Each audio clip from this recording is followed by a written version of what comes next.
மாணவசாமி. இப்போது இருக்கக்கூடிய பிறவிகள் எல்லாத்துலேயுமே உயர்ந்தது மனித பிறவி அப்படின்ட்டு எல்லாராலும் கருதப்படுது. ஞானிகள் எல்லோரும் சொல்கிறோம். சரி. ஆனால் உங்களை மாதிரி ஞானிகள் இந்த உயர்ந்த இந்த மனித பிறப்பு இதோட போதும் அப்படின்னு ஏன் உங்களை மாதிரி ஞானிகள் உள்பட சொல்கிறீங்க? ஏன் ஒரு ஞானி எப்படி உருவாகிறோம்? ஏதோ ஸ்கூலில் படிச்சுன்னுக்குறோம், அப்பா அம்மா சம்பாரிச்சு சோறு போடுறாங்க, நான் ஞானியாக போகிறேன்னு போக முடியாது. யார் ஒருத்தரும் ஞானின்றதுக்கே இல்லை. சாதாரண இந்த ஆன்மீகத்துக்குள்ளே போடணுன்னா பக்தி இன்னது சரியே கிரியேன்னு ரெண்டு இருக்குது. அதை தாண்டி இதுக்குள்ளே போடணுன்னா ஏதாவது ஒரு வாழ்க்கையில் ஒருத்தனுக்கு விருத்தி வரணும். அடிபட்டிருக்கணும். அவன் ஏதாவது ஒரு துன்பத்தில் மாட்டியிருக்கணும். அவனால் மீள முடியாமல் இருக்கணும். அந்த துன்பம் அவன் மனசை விட்டு நீங்காமல் இருக்கணும். அவன் மட்டும்தான் இதில் வர முடியும். பட்டினத்தார் துறவி ஆனார். அவருக்கு இல்லாத செல்வமே கிடையாது. அரசனை விட அதிகமான செல்வம் வாய்ந்தவர். அப்படி இருக்கும்போது அவர் எதுக்காக இந்த ஆன்மீகத்தில் வரணும்? ஏன் வந்தார்? அவருக்கு என்ன வறுமை வாட்டிச்சா? வறுமையில் ஒருத்தர் சரி எதுவும் தொழில் இல்லை, சரி நம்மளால் பிழைக்க முடியல, ஆன்மீகத்திலாவது போயிடலான்னு வர்றது சகஜம். ஆனால் பெரிய செல்வந்தர் அவர் எதுக்காக இதுக்கு வரணும் அப்படின்னா அவருடைய வாழ்க்கையில் விருத்தி. எத்தனையோ கோடி செல்வங்களுக்கு தானே அவர் குழந்தை செல்வம் இல்லை, மழை செல்வம் இல்லை. அந்த வாழ்க்கையினுடைய விருத்தி அவருக்கு. அப்போ அவர் என்ன பண்ணுறாரு? குழந்தைய அவங்க அம்மா சொல்கிறாங்க, அப்பா நம்ம வணிக குடும்பத்துங்களில் சின்ன வீடு வச்சுக்கிறது ஒரு சகஜமான விஷயம். அந்த சின்ன வீட்டுக்கு ஒரு குழந்தை பிறந்தால் அது நமக்கு வாரிசாக வரும், அந்த மாதிரி வச்சுக்கோ அப்படின்னு சொல்கிறாரு. அதுக்கு பட்டினத்தார் என்ன சொல்கிறாரு? சிவகலைன்னு பேர் அந்தம்மா அவருடைய மனைவி பேர். அவர் தாய் மாமன் பொண்ணு. அவருக்கு பட்டினத்தார் சொல்கிறாரு, அம்மா நான் ஒரு சின்ன வீடு வச்சுக்கலாம், ஒரு குழந்தையும் பிறக்கலாம், ஆனால் என்னுடைய மனைவியினுடைய மனம் என்ன வேதனைப்படும் அதை யோசிக்க வேணாவா நான்?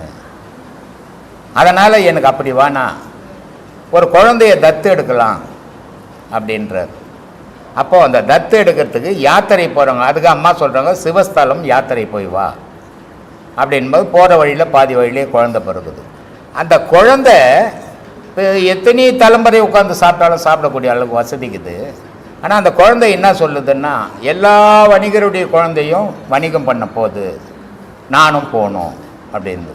அப்போ அவர் சொல்கிறாரு, நான்பா அவங்க இல்லை போகிறாங்க, நமக்கு தலைமுறையாக சாப்பிட்டா கூட குறையாத அளவுக்கு வச்சுருக்குறோம், நீ ஏன் போகணுன்னாரு.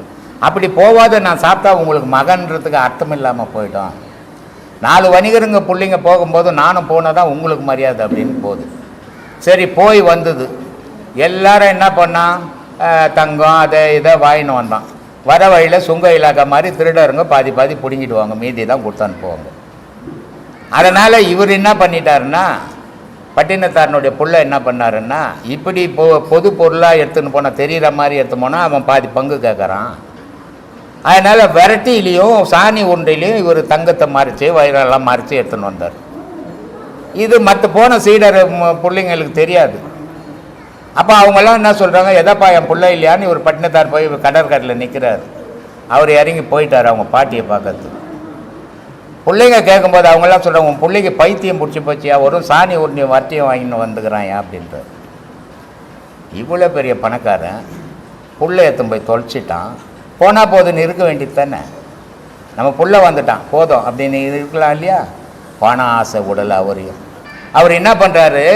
அந்த விரட்டி எடுத்து பார்க்குறாரு, எடுத்துக்கு நேராக வீட்டுக்கு போகிறாரு. எதா அந்த பையன்றாரு. அவங்க அம்மா சொல்கிறாங்க, ஒரு பொட்டி ஒன்று கொடுத்துட்டு போய்க்கிறான்பா, அதை அப்பா வந்தால் கொடுன்னு சொல்லிட்டு கொடுத்துட்டு போய்க்கிறான், என்ன அவனை தேடுற, என்னை தேட வேணான்னு சொல்லிட்டு போயிட்டான்னு. அவன் என்ன வேலை பண்ணிக்கிறான் பாரு, ஒரு சாணி ஒண்டி கோடி கோடியாக எடுத்துன்னு போய் உட்காந்து சாப்பிட்றான், நான் செய்யாத பணத்தெல்லாம் எடுத்து போய் பால் பண்ணிட்டு வந்துட்டான், கோடி கோடியாக எடுத்துன்னு போயிட்டு ஒரு சாணி ஒன்றி வட்டியும் வாங்கிட்டு வந்துட்டான் அப்படின்னு ஒரு உருண்டை எடுத்து அடிக்கும்போது அதில் முத்து பவளம் ஓடும்போது அவருக்கு ஒரு விருத்தி வருது.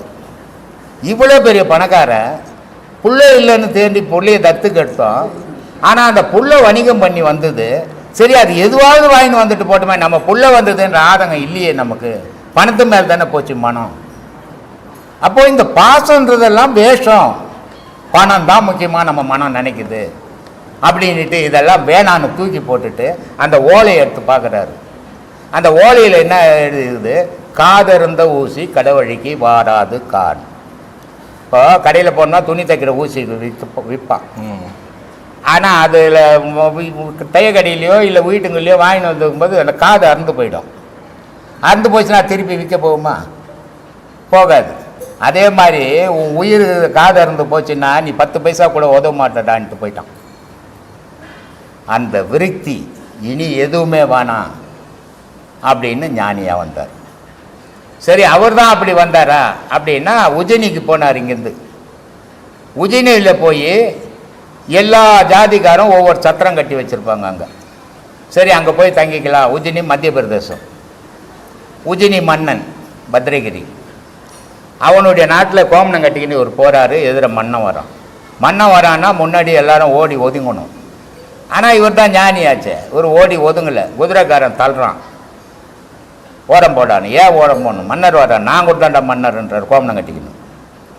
ஏற்றுப்பானா? ஏற்றுக்கல. அதனால் என்ன பண்ணுறான், யார் இவ்வளோ தென்னாவட்டில் ராஜா வரானா பேசுவானா? பேச மாட்டானே. அப்போ இவன் பேசுகிறான்னா இவனுக்கு ஏதோ ஒரு விஷயம் இருக்குது அப்படின்ட்டு விட்டுறாவனன்றார். விட்டுட்ட பிறகு ராத்திரி இப்போ முடிஞ்சது, சாப்பிட்டாச்சு ராஜா. இப்போ ஏன் இப்படி சொன்னானே அப்படின்ட்டு போய் பார்க்கலான்ட்டு இவர் தங்கி இருக்கிற எல்லா சீடரும் படுத்துட்டாங்க சாப்பிட்டுட்டு. இவர் சிவபுராணம் படிச்சுங்கிறார். சிவபுராணம் படிக்கும்போது அந்த ராஜா வந்து எதிர உட்காந்துன்னு இருக்கிறான். ஆனால் ராஜா மாதிரில மாறு இடத்துல அவன் சொல்கிறான், எத்தனை சாமியாராக இருந்தாலும் எத்தனை ஞானியாக இருந்தாலும் பெண்ணுக்கு அடிமைத்தான் அப்படின்னு அவன் சொல்கிறான். அதுக்கு இவர் சொல்கிறாரு, எத்தனை பெண்ணாக இருந்தாலும் எத்தனை மகாராணியாக இருந்தாலும் இரு மனசுடா அப்படின்றார். அது எப்படி இரு மனசுன்னு சொல்லுவேன்? இந்த நாட்டினுடைய ராஜா பொண்டாட்டிக்கு, இந்த ராஜா பொண்டாட்டிக்கு இரு மனசு. நான் அன்றாடம் வழிபடுறேன் ஈசன், ஈசன் மனைவிக்கு இரு மனசு போட அப்படின்றான். இவன் வீட்டுக்கு போய் குழம்பிட்டான். என்ன இரு மனசுன்னு சொன்னானே அப்படின்னு. அப்போ ராணி வந்தா, என்ன குழப்பமாகறீங்க அரசு, இது மாதிரி ஒரு சன்னியாசி சொல்லிட்டான் அப்படின்னா. அவன் சன்னியாசி, அவன் எத்தையாவது சொல்லிட்டு போவான்னு இவனை ராஜாவை ரொம்ப சந்தோஷப்படுத்திட்டாவும்.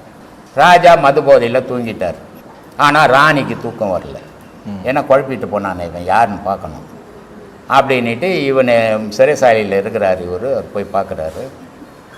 இது மாதிரி நான் உனக்கு தண்டனை கொடுக்க போகிறேன் அப்படின்னு ராணி சொல்கிறா. சரி, நீ தண்டனை உன் கையால் தண்டனை கொடுக்கணுன்னு இறைவனுடைய இதுவாக இருந்ததுன்னா அதை நான் நாட்டாத்துக்குவ முடியும் அப்படின்றாரு. அவள் என்ன சொல்கிறா, கழுகு மரம் ஏற்று அவளை அப்படின்றான். கழுகு மரம் ஏற்று அப்படின்னும்போது இவர் பாடுறாரு, என் செயலாவது யாதொன்றும் இல்லை உன் செயல் என்றே உணர பெற்றேன். பின் செய்த செயல் பாவம் யாதொன்றும் இல்லை முன் செய்த வினையோ இங்கு வந்து மூண்டது. இந்த பிரிவில் நான் ஒரு பாவமும் பண்ணலை, நான் எந்த தவறையும் செய்யலை. போன பிரிவில் செய்த பாவம் பொழுது அது இங்கே வந்து நடக்குதுப்பா அப்படின்னோடனே அந்த கழுகு மரம் எரிஞ்சு போகுது. அவள் பயந்து போய் ஓடிட்டான். அப்போ இந்த சம்பவத்தை பார்க்க வந்த ராஜா, தண்டனை கொடுக்க வந்த ராஜாவுக்கு மனசு தாங்கலை, இவ்வளோ பெரிய உத்தமனா. அப்போ அரசன் சொன்ன சரிதானேன்னா இவன் ஓடனவ போய் குதிரைக்கார மடியில் பார்த்துங்கிறான். அரசன் திருப்பி தண்டனை கொடுக்க போகிறேன்னு சொல்லி போட்டு அவளுக்கு சொல்லலான்னு போனால் குதிரைக்கார மடியில் இருக்கிறான். அப்போ இவன் சொன்னது கரெக்டு தானே அப்படின்ட்டு இவர் தொடர்ந்து போய் அரண்மனையில் அரசபையில் உட்கார வைக்கிறார்.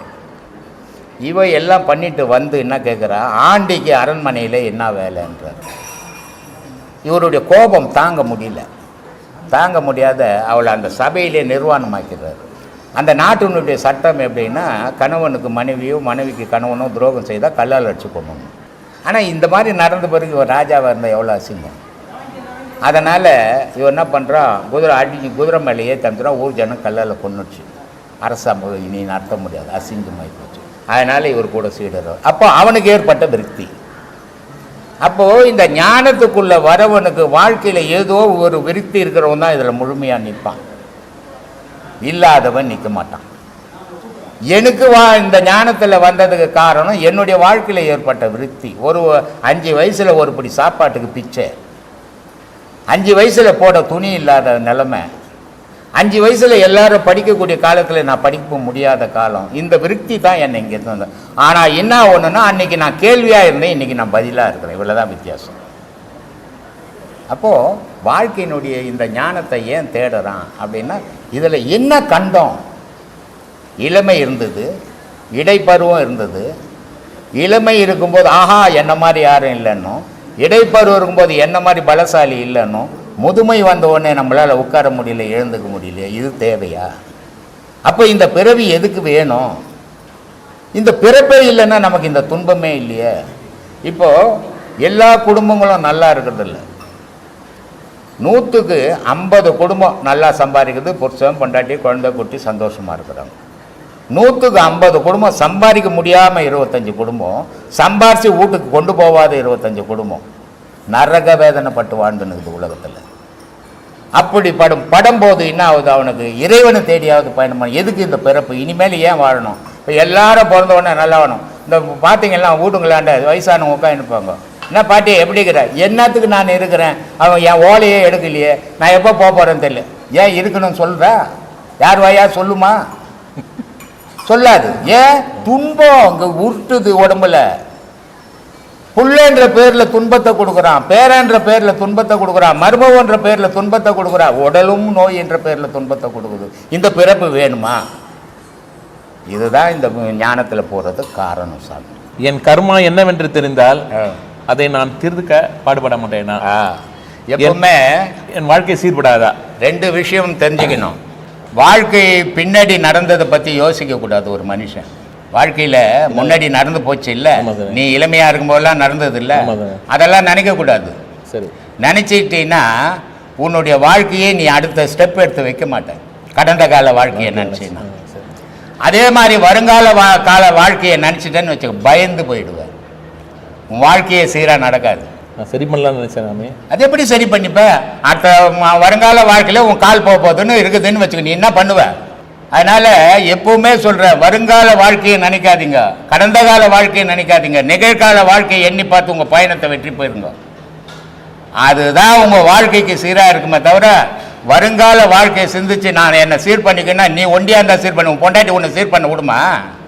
யோ என்னை எதுக்கே கட்டின்னு வந்தேன்டோ, நீ சீர் பண்ண இருக்கிறத விட மோசமாக ஆக்கிடுவாங்க உன்னை. தஞ்சாவூர்லேருந்து ஒரு உபதேசம் வாங்கின்னு போகிறான்.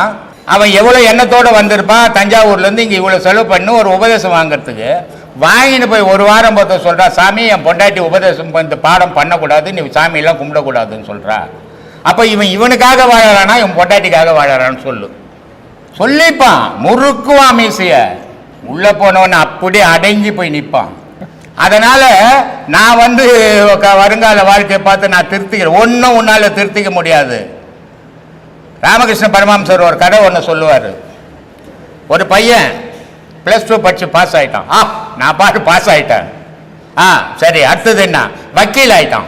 நான் பார்த்தியா வக்கீல் ஆகிட்டேன் அப்படின்னா எவ்வளோ பெருமைக்குரிய விஷயம். வக்கீலேருந்து ஜட்ஜி ஆகிட்டான். என்ன மாதிரி யாருமே இல்லை, ஜட்ஜி ஆகிட்டான். குறிப்பிட்ட காலம் போச்சு, ரிட்டையர்ட் ஆகிட்டான். ஐயோ ஒன்றுமே இல்லையேன்னா, படிப்பும் இல்லை, வக்கீலும் இல்லை, ஜட்ஜியும் இல்லை. இப்போ ஒன்றுத்துக்கு உதவாத, ஒன்றுத்துக்கு உதவாத உட்காந்துங்கிறான் கடவுள். அந்த மாதிரி ஒன்றுத்துக்கும் உதவாத மனுஷனுக்கு இன்னும் கொஞ்ச நாள் போனா நீ எங்கே வருங்காலத்தை சிந்திப்ப? நிகழ்காலத்தை திறமையோடு பயன்படுத்திக்கின்னு போ. நிகழ்காலத்தில் உலகத்துக்கு என்ன செய்யணும் அதை செய்துட்டு முடிச்சுக்கோ. அதுதான் உன் வாழ்க்கைக்கு நிம்மதியை தருமை தவிர வருங்காலம் கடந்த காலத்தை யோசிக்காதீங்க. யோசித்தீங்களா உங்கள் நிம்மதியை நீங்கள் இழந்துடுவோம். சரி சார், அடுத்தது சாமி, புண்ணியம் செய்தாலும் பிறப்பு சொல்கிறீங்க. ஆமாம். எப்படிப்பட்ட புண்ணியத்தை நான் தேடுறது? சரி, புண்ணியம் தானே அடுத்த பிறவியை நிர்ணயிக்குது. புண்ணியம் செய்தால் அடுத்த பிறவியை நான் நிர்ணயிக்க முடியும். ஆமாம். அப்போ புண்ணியம் செஞ்சால் அடுத்த பிறவி எனக்கு நல்ல பிறவியாக கிடைக்குமா? ஆமாம். புண்ணியத்தினுடைய பலனும் பாவத்தினுடைய பலனும் வித்தியாசம் இருக்குது. பாவத்தினுடைய பலன் செய்கிறவன், பாவம் பண்ணுறவனுக்கு புண்ணியம்ன்ற ஒரு பேச்சுக்கே இடம் கிடையாது. அவன் இந்த மண்ணோடு தான் மடிஞ்சிக்கின்னு இருப்பான். 100 பிறவி எடுத்தாலும் இந்த மண்ணிலேயே இருப்பான். புண்ணியம் பண்ணிக்கின்னு வருவன் என்ன பண்ணுவான்னா 4 பிறவி எடுப்பான். 5வது பிறவி கடவுளுடைய காலடியில் நிற்பான். புண்ணியத்துக்கும் பாவத்துக்கும் உள்ள வேறுபாடு தான். எவ்வளோ பாவம் பண்ணுறியோ அவ்வளவும் இந்த மண் பூமியில் தான் நீ உலாவிக்கின்னு இருக்கணும், எத்தனை வாட்டினாலும். ஆனால் புண்ணியத்தை பண்ணும்போதும் பிறப்பு எடுப்ப. எப்படிப்பட்ட பிறப்பு? அசுத்தம், சுத்தம், பரிசுத்தம், இந்த 3 விஷயங்குது இல்லையா? இப்போ தண்ணி இருக்குது, காவாயில் ஓடுது, அதுவும் தண்ணி தான் இல்லையா? கங்கையில் ஓடுது, அதுவும் தண்ணி தான். எதுலேயுமே பூமியிலே படாத பிடிச்சி வச்சேன்னா அதுவும் தண்ணி தான், டிஸ்டில் வாட்டர் இல்லை? அப்போது நீ என்ன பண்ணணும்? பாவத்தில் இருந்துட்டேன், தெரியாமல், எனக்கு தெரியாதுப்பா, நான் இது பாவம் இது புண்ணியன்னு எனக்கு தெரியாது, நான் இருந்துட்டேன். இப்போ குரு சொன்னாரியா இது பாவம் இது புண்ணியம்னுட்டு, நான் இப்போ அதுலேருந்து அசுத்தத்துலேருந்து சுத்தத்துக்கு வந்துட்டேன். சுத்தத்தில் நான் வாழ்ந்துன்னுக்கிறேன். என் வாழ்க்கை பரிசுத்தத்துக்கு போகணும். அதுக்காக நான் முயற்சிகளை பண்ணின்னு இருக்கிறேன். அந்த முயற்சியில் நான் வெற்றி அடைவேன் நம்பிக்கையோடு நீ வாழ்ந்தீங்கன்னா பரிசுத்தத்துக்கு வந்துடுவேன். பரிசுத்தத்துக்கு வந்தால் பிறப்பு உண்டு. ஆனால் அந்த பரிசுத்தத்தை இங்கே அழிச்சிட்டு இறைவனோட கலந்துடணும். அது பரிசுத்தத்துக்கு வழிவகுக்கும். சாமி, என் கண் முன்னாலே ஒரு கொடுமை நடக்குது. சரி, அந்த கொடுமையை பார்த்துட்டு நான் பார்க்காம போனா அதுவும் பாவம் தானே சாமி எனக்கு? உன் கண் முன்னால ஒரு கொடுமையா நடக்குது? 1000 கொடுமை நடக்குது. 1000 கொடுமையை நீ தடுக்க உனக்கு சாமர்த்தியம் உண்டா? இல்லை சாமி. மகாபாரதத்தில் துரியோதன 1000 கொடுமையை பண்றான். கடவுளாலேயே தடுக்க முடியல. சராசரி நீ மனுஷன் எங்கப்பா தடுக்க? உன்னால தடுக்க முடியாது. எவன் கொடுத்தானோ அவன் தடுப்பான். அதுக்கு அவன் உண்டு. நீ என்ன நினைச்ச? நான் நினைச்ச தத்துருவங்க, நான் நினைச்ச போய் நீ போய் மாட்டிப்ப இல்லை. அதனால நீ எதையும் தடுக்க வேணாம். அதை பண்ணாம இருந்தீங்கன்னா அதுவே போதும். நீ அப்ப நடக்கிறத நான் பார்த்துட்டு அவ்வளவுதான். நான் ஏற்கனவே ஒரு வீடியோவில் சொல்லிக்கிறேன். போற ஒரு வழியில் ஒருத்தனை அடிக்கிறாங்க, நீ என்ன பண்ணுவ? ஓடிப்போ ஐயோ ஒருத்தனை அடிக்கிறாங்கன்னு பார்த்து மடக்குவ போய். ஆனால் நான் போவேன், அவன் அடிக்கிறான், அவன் கர்மா அவன் அனுபவிக்கிறான்னு போயின்னு இருப்பேன். இதான் உனக்கு எனக்கு வித்தியாசம்னு சொல்லியிருப்பேன். ஏன்னா இறைவன் ஒருத்தன் இருக்கிறான். ஒவ்வொரு செயலுக்கும் அவன் கண்காணிக்கிறான். அந்த கண்காணிப்பினுடைய விளைவை அவன் அனுபவிக்கத்தான் போகிறான். இன்னைக்கு நீ ஒருத்தர் அடித்த, இன்னைக்கு ஒருத்தர்கிட்ட நீ அக்கிரமம் பண்ண, நாளைக்கு உங்ககிட்ட இன்னொருத்தன் பண்ண தான் போகிறான். இதான் வழிமுறை. அதனால் நீ அதை எண்ணி பார்க்க வேண்டியதில்லை. நீ உத்தமனா வாழ வழி தேடிக்கும். இந்து மதத்தின் காலம் தெரியலன்னு சொல்கிறீங்க. எப்போ தோன்றிடுச்சுன்னு யாருக்கும் தெரியறதில்லை. மற்ற மதத்துக்கெல்லாம் காலங்கள் தெரியுது. இது சீக்கிய மதம், அதாவது கிறிஸ்துவ மதம், முஸ்லீம் மதம்லாம் ஒரு கால நிர்ணயம் இருக்குது அதுக்கெல்லாம். அதே பார்த்தீங்கன்னா இந்து மதத்தை பார்த்தீங்கன்னா கால நிர்ணயமே கிடையாது. ஆனால் அந்த மதத்துலலாம் ஒரு கோட்பாடோடு இருக்கிறாங்க. குருவை தான் தெய்வமாக மதிக்கிறாங்க. குரு சொல்படி தான் நடக்கிறாங்க. நம்ம இந்தியாவிலேயே பார்த்தீங்கன்னா கூட இந்த சீக்கிய மதத்தில் பார்த்தீங்கன்னா அப்படி தான் இருக்குது. ஜெயின மதத்தில் பார்த்தீங்கன்னா அப்படி தான் இருக்குது. இந்த நம்ம ஸ்ரீலங்காவில் எல்லாம் பார்த்தீங்கன்னா அந்த புத்த பிட்சுகள் எல்லாம் இருக்கிறாங்க. ஆனால் இந்தியாவில் மட்டும் பார்த்தீங்கன்னா, இந்து மதத்தில் மட்டும் பார்த்தீங்கன்னா ஒரு குருவை சார்ந்த ஒரு அமைப்பு இல்லவே இல்லாமல் இருக்குது. அது எதனால் சாமி? ஏன்னா நம்ம தான் பழமையாக இருந்தோம், நம்ம தான் ரொம்ப கோட்பாடோடு வாழ்ந்தோம்னு சொல்கிறோம் சாமி. நம்ம அப்படின்னு நீங்களா நினச்சிக்கிறீங்க. ஆனால் உண்மை அது இல்லை. கட்டுக்கோப்பாக இருக்கிறோம், ஒரு நியாய நீதியோடு நடக்கிறோம் நீங்களா நினச்சின்னுக்கிறீங்களே தவிர உண்மை அது இல்லை. இப்போ நீங்கள் சொன்ன மதம்லாம் எப்படின்னா ஒரு சர்வாதிகாரம் மாதிரி ஒரு கட்டுப்பாட்டுக்குள்ளே இயங்கணும். அந்த கட்டுப்பாட்டை மீறி நீ சுதந்திரமாக எதுவும் செய்திட முடியாது. ஆனால் இந்த இந்து மதத்தினுடைய அமைப்பு எப்படின்னு சொன்னால் சுதந்திர பறவை மாதிரி. இப்போ ஒரு ஞாயிற்றுக்கிழமையானா ஒரு கிறிஸ்துவன் கம்பல்சரி மசூதிக்கு சர்ச்சுக்கு போய் ஆகணும். அவன் குழந்தை குட்டி எல்லாத்தையும் வச்சும் போய் அங்கே கும்பிட வைக்கணும். அதே மாதிரி முஸ்லீம் பார்த்தீங்கன்னா வெள்ளிக்கிழமையானா அவன் போய் 5 வேளை ஒரு முஸ்லீம் தொழுகை நடத்தி ஆகணும். நீ எத்தனை வேலை எத்தனை கோயிலில் பாடு சாமி கும்பிட்டு சொல்லு. அவனை பார்த்தோம் சரியில்லை, இவனை பார்த்தோம் சரியில்லை, நான் என்ன செய்தேன் யோசித்தியா? யோசிக்கவே இல்லையா? பொண்டாட்டி பார்த்து கோயிலுக்கு போயிட்டு போயா என்ன தான் போகிறேன். காலையில் நான் ஒரு மனுஷன் டெய்லி நான் கோயிலுக்கு போயிட்டு வருவேன்னு போனீங்களா? கேள்வி கேட்கறது பெரிய விஷயமே இல்லை. செயல் எதை செய்துட்டு கேட்குறோன்றது தான் பெரிய விஷயம். எந்த இந்துக்களாவது வெள்ளிக்கிழமைங்க நான் இன்னைக்கு கோயிலுக்கு போக நான் சாப்பிடக்கூட மாட்டேங்க கட்டுப்பாடு உண்டா? திங்கக்கிழமைங்க இன்னைக்கு திங்கள்ங்க சந்திர பகவானுக்கு முக்கியமான நாளுங்க நான் கோயிலுக்கு போயிட்டு தாங்க சாப்பிடுவேன்னு சொன்னீங்களா? எப்போவாவது கோயிலுக்கு போனது உண்டா? இல்லையே. அவள் அப்படி இல்லை, வகுத்துட்டான். இப்படி தான்டா நீ வாழணும்ன்ட்டு. இங்கே எப்படி ஒன்றா வாழணும் விட்டுட்டான். அதனால் இது இப்படி இருக்குது, அது அப்படி இருக்குது. முதல்ல நம்ம கேள்வி கேட்குறோம், ஒரு குரு எப்படி இருக்கிறாரு? ஒரு குரு வந்தாக்கா அவரை உழுந்து கும்பிட்றாரு, உண்மை.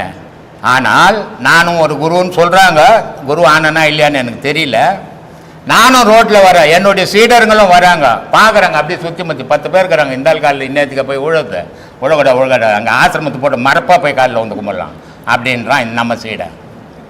அவனுக்கு அது கிடையாது. குரு பார்த்தான், கடவுள் ராது, உடனே அந்த இடத்துல வந்து கும்பிட்டான். அவன் தான் சீடை. அதனால தான் இங்கே சீடை இல்லைன்றது. நான் இந்த ஆசிரமத்தில் எனக்கு சீடருங்க யாரும் இல்லை, எல்லாம் நண்பர்கள்லாம் இருக்கிறாங்க அப்படின்னு சொல்கிறது காரணமே அதுதான்.